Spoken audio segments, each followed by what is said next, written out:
Mayam sini ai cái chảo luôn một cha bao giờ rồi có mayam rồi nó nằm tất xa rồi chỉ cái chảo câu cũng mayam mấy đặc gì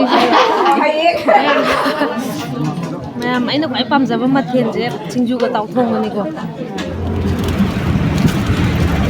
mayam xin là cái gì vậy mấy cái này xíu làm đồ itam nung quay ta chả câu quá mà sao đi tôi quay đông trà chỉ có là cái gì luôn đó yang đúng rồi chỉ có là đâu đông trà ban đi xe lẹ đâu ngay đi cái nón như na dịch đi vào cái mà tầm như là cái gì lấy phăng thế này nó ok đâu này sao này ngay đi mấy cái ini mà sunu cái chả câu quá nang ada si di nang ada kan second trip puta do mare second trip si bit lai lang ne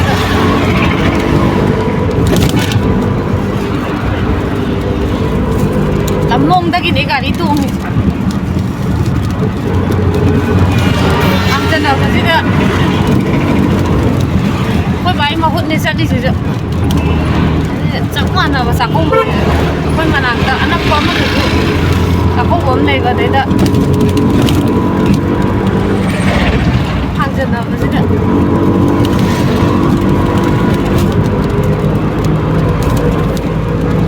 Mungkin di dalam matoi hian kan? Kemai tu? Ni ya, mesti tu kui mesti. Mana gua ni kerja am, kan? Tak kerja kui dah di mana? Hiang kan?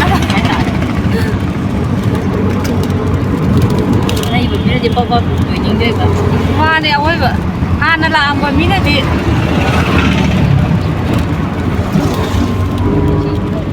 Ni mau kon desi orang Mayam, orang kado deh. Koi mandana, koi desi itu kan, okau deh. Tetap koi mandana farak tak.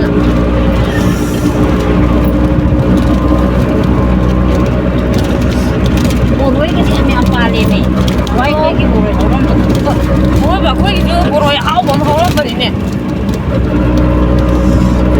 thật cái nó cái nào thì là sai nó làm mà đi qua mẹ cứ cũng mà làm mà đi check ta cái nó cái gì nó là ông yang thì năng ta làm gì ôi check ta cho nó sát trì năng làm gì sát tập em đây đi đó chị không nhớ chơi ông phải in nào đồ ôi mà xin mà nào rồi mà đi yêu cái này bà cái tấm giày nào kìa nó tên lục sang cùng mà lục sang cùng được luôn cần rồi ta chỉ kia hải yếm cho ta bản bà rồi mà trên mà nào rồi làm nên chú ý đến mấy hình buồn mấy hàng ngồi cái mấy hình buồn chồng rồi ai ơi làm nghe tôi đi chỉ kia dùng cái đó là cái gì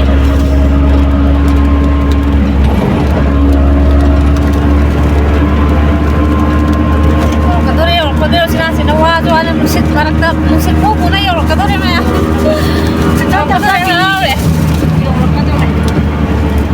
hiện lúc kia cả mà nếu như em nuôi cái gì sát tờ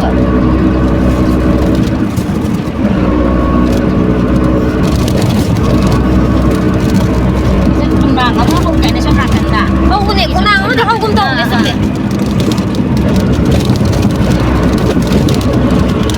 đi xí này là đi làm dẫn lắm đi nhiều đấy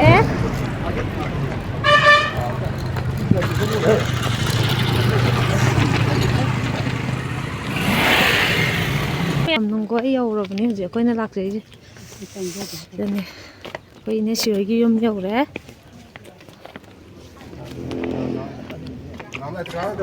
coi yêu gì đấy sắc jam này sắc thả vào rồi không có gì bao giờ nó rồi tôi nó xịt mày làm tất là tôi bắt điền vào bốc hầu rồi này coi đi yêu tăng ai kia nghe ta cái đi ngay thông ai xin người chân đường này ta pi đi kia bốc hầu bây giờ cái thì cái này ta lôi chân đường này ta nó là tập sâu rồi ạ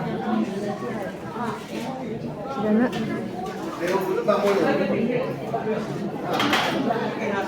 sao hải với chị mày làm thấm ra đi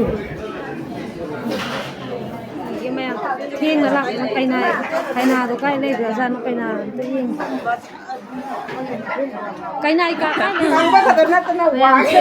này cái nào xin lên Kaina amta naminage na thengna lakhude kaina mangre thera sida pham lerme naminage ta su memory sum sida sini akoi ine masu nupi ni khajadana khajadana sakidana sakmene koi ine gi masu nupi ni khajai sidi am their style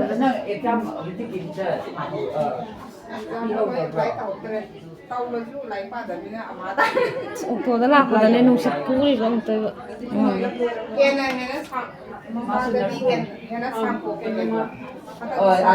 Matik lang sa. Sige sa ko kung hindi maya may nasa isa. Ayan, dito lang.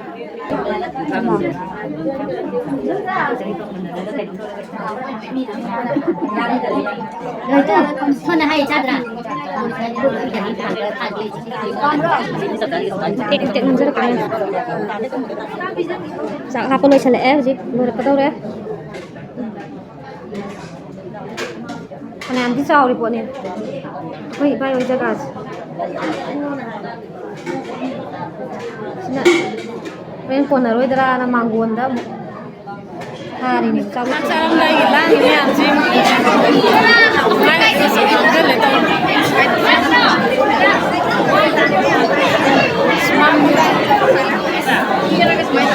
Sa bao jatre me am kham bao jare ko. Minin ji na ta dre ngam.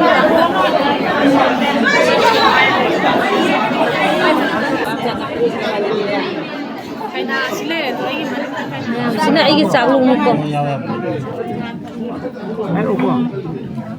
Chaba hau jare ko mayam de. Nam ta sa ja gi mayam de.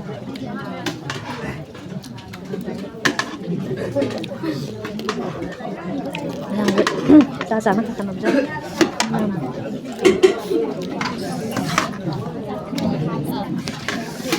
Đầu thùng nữa nha. Mi chỉ phải dẫn đi à mình chỉ.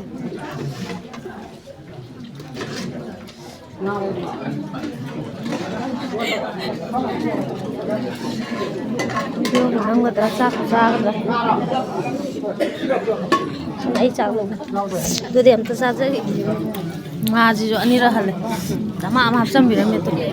Mà cô làm gì mà mẹ?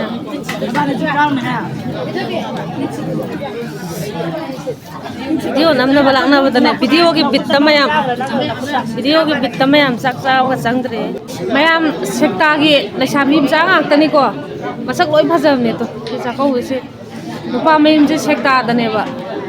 Koi biya ye koi ni masugi pa men de se sekta gi le sabi ngak tani masak koi phajadre mo me sum bitta sum mati am hap chan bi ga do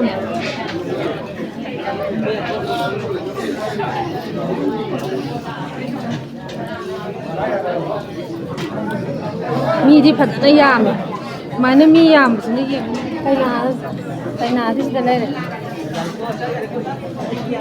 na dễ hiện mà ninh đây đây mà mấy nó phải pam ra với mặt thiền dễ chinh cái tàu thùng này cô chinh dễ anh đi được khăn thì sẽ second trip Mayam vlog number lặng này ngay đây nè to thùng cái hay cái là am bua này đây am sa bua này đây video gì Sabong khang đầu này đây năm đầu lặng này ngay đây vlog cái số vlog năm na sa bên nó xin đấy vlog năm này đây hay cái thùng cái gì là con hà đấy mẹ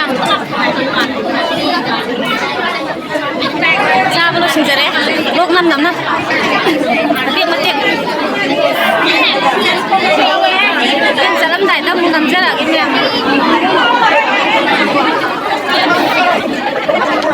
halak begini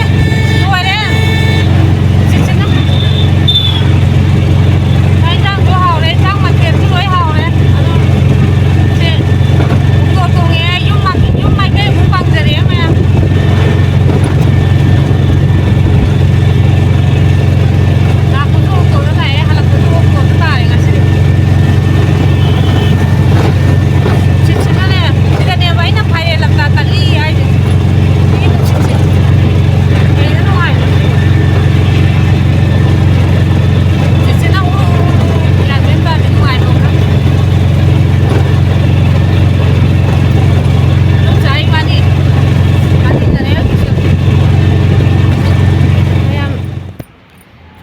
ꯃꯥꯏꯀꯩ ꯄꯥꯡꯖꯔꯛꯑꯦ ꯌꯨꯝ ꯌꯧꯖꯔꯛꯑꯦꯀꯣ ꯒꯥꯔꯤꯗꯩ ꯀꯨꯝꯊꯖꯕꯅꯦ ꯑꯩꯈꯣꯏ ꯏꯗꯣꯝꯆꯥ ꯆꯪꯈ꯭ꯔꯦ ꯏꯗꯣꯝꯆꯥ ꯍꯥꯟꯅ ꯆꯪꯈ꯭ꯔꯦ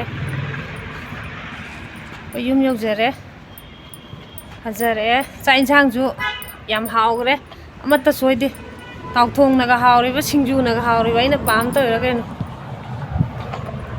ꯌꯨꯝ ꯑꯗꯨꯗꯤ ꯃꯌꯥꯝ ꯑꯩꯒꯤ ꯕ꯭ꯂꯣꯒꯁꯦ ꯌꯦꯡꯕ ꯅꯨꯡꯉꯥꯏꯕꯤꯔꯒꯗꯤ ꯃꯌꯥꯝꯅ ꯁꯞꯄꯣꯔꯠ ꯇꯧꯕꯤꯌꯨ ꯂꯥꯏꯛ ꯁꯤꯌꯔ ꯁꯕꯁꯀ꯭ꯔꯥꯏꯕ ꯇꯧꯁꯟꯕꯤꯔꯝꯃꯨ ꯃꯇꯥꯡ ꯁ꯭ꯋꯥꯏꯗ ꯑꯩꯒꯤ ꯚꯤꯗꯤꯑꯣꯁꯦ ꯂꯣꯏꯁꯤꯟꯖꯔꯒꯦ ꯃꯊꯪꯁꯨ ꯅꯨꯡꯉꯥꯏꯕ ꯕ꯭ꯂꯣꯒ ꯑꯃ ꯄꯨꯗꯨꯅ ꯂꯥꯛꯆꯔꯒꯦ ꯃꯌꯥꯝ ꯉꯁꯤꯒꯤꯗꯤ ꯃꯇꯥꯡ ꯁ꯭ꯋꯥꯏꯗ ꯂꯣꯏꯁꯤꯟꯖꯔꯒꯦ